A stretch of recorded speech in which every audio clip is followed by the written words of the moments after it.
Okay, so this story, it had a profound effect on the consciousness of the young listener because even before his mother's death, he had become convinced of the existence of the supernatural world.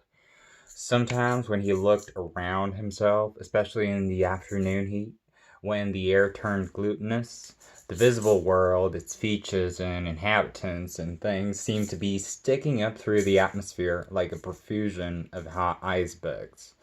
And he had the idea that everything continued down below the surface of a soupy, thin air. People, motor cars, dogs, movie billboards, trees, non-teens and tans of their reality concealed from everyone's eyes. He would blink and the illusion would fade, but the sense of it never left him. He grew up believing in God, angels, and demons, afterfeet, and jinns, and matter-of-factly as if they were bullock carts of lampposts. And it struck him as a failure of his own sight that he had never seen a ghost before. He would dream of discovering a magic apple, from which he would purchase a pair of green glasses, tingled spectacles of which would correct his regrettable myopia. And after that, he would be able to see through the dense, blinding air to the fabulous world beneath. From his mother, Naima, he heard a great many stories of the prophet and its inaccuracy, and the sheets and inaccuracies that had crept into the versions he wasn't interested in knowing. What a man, he thought. What an angel. He would not wish to speak to his majesty.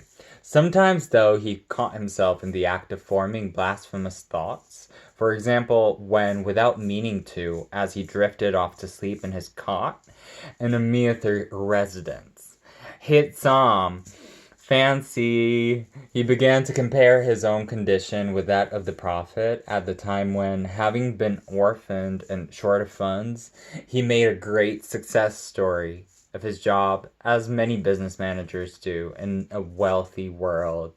It's a window like Khadijah, and he ended up marrying her as well, as he slipped into the sleep of his saw himself sitting on a rose-stern dais, simpering shyly beneath the sari palu, which he had placed demurely over his face, while his new husband, Babashib, and his speechless mirror placed like in his lap. This dream of marrying the Babashib brought him awake flushing hostily like shame, and he began to worry about the impurities of his makeup that could create such terrible, terrible visions. Mostly, however, his religious faith was a low-key thing, part of what required to be more special in the attention provided by any other means. When the Babashib Mata looked upon him in the way that confirmed to the young man what he was not alone in this world, that something was taking care of him, so he was not entirely surprised when the Babashib called him into the blue office on the morning of his 21st birthday and sacked him without even being prepared to listen to an appeal of "You're fired, Mr. Mater." He emphasized, beaming, cashiered, "Had you ever chipped the dismiss but uncle? Shut your face." Then the Babashib gave the orphan the greatest present of his life, informing him that a meeting has been arranged for him at the studios. The legendary magnate Ramen the Dews auditioning. It was an appearance only. The Babashib said, "Rama, you're my good friend, and now we have discussed everything but a small part to begin with. Then is it up to you? Is it? Now we get out of his sight and stop pulling such a humble feces. And the suit now, but uncle. Boy like you too damn good looking and carrying tiffins on herds of his life getting gone to be a homosexual. A movie actor fired 5 minutes back. But uncle, I have spoken. Thank you, Mr. Lucky Stars. He became Jabril Fascista. But the 4-year Boo was serving his apprenticeship in a succession of minor knockabouts and comic parts. He remained calm, unhurried, and thus he could see the future. And his apparent lack of and meditation practice made him something of an outsider in that most self-seeking, industrious religion. He was, though, to be stupid, arrogant as a bitch boff. And throughout the 4 wilderness yarns, he failed to kiss a single bat woman on a moose mouth. On screen, he played the fall guy, the idiot, who loves to love the beauty and can't see the radical part. He goes 1,000 years into the future. He finds the funny uncle, the poor relation and ration in the village bitch. The servant, the incompetent crook, none of them the type of the part that even rates love scenes. More women kicking him out, slapping him, teasing him, laughing at him, but never on celluloid. Looking at him on sang on him dance around the cinematic love in their eyes. Off screen, he lived alone in 2 empty rooms near the studios and tried to imagine what women looked like without clothes on.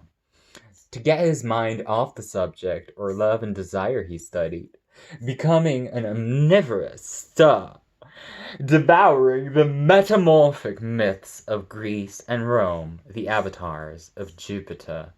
The boy who became a flower, the spider woman, circle everything in the there of Annie Besant and the unified field theory of the incident of the satanic.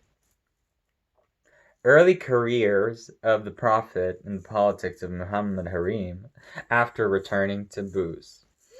The surrealistic newspapers in which butterflies could fly into young girls' mouths, young boys dreaming of impossible details, or early incarnations, for instance, in a golden fortress filled with precious stones.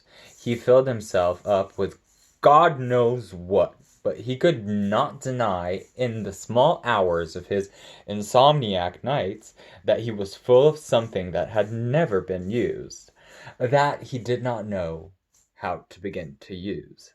That is love. In his dreams, he was tormented.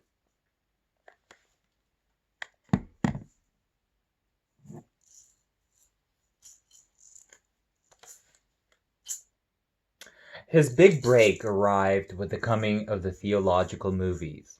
Once the formula of making film based on the Puranas and adding piranhas and piranhas, the usual mixture of mix and cha, the mixture of songs, dance, and funny uncles, etc., had paid off. Every god in the pantheon got their chance to be a star. When D. Rama scheduled a production based on the story of Ganesh, none of the leading and Becker's uh, box office names of the time were willing to spend an entire movie concealed inside an elephant's head. Jabril jumped at the chance. That was his first hit, Ganpati Baba. Ganapati Baba. And suddenly he was a super duper popular star, but only with a trunk and ears on. After 6 movies playing the elephant-headed god, he was permitted to remove the thick, pendulous gray mask and put on instead a long hairy tail in order to play Hanuman, the Monkey King, in a sequence of adventure movies that owed more to a certain cheap television series engaging popular monkey tales and becoming the repertoire of the city's youth. Bucks had the kind of parties frequented by convenient people. The Covent girls, known as Firecrackers, because of their readiness to go off with a bedang.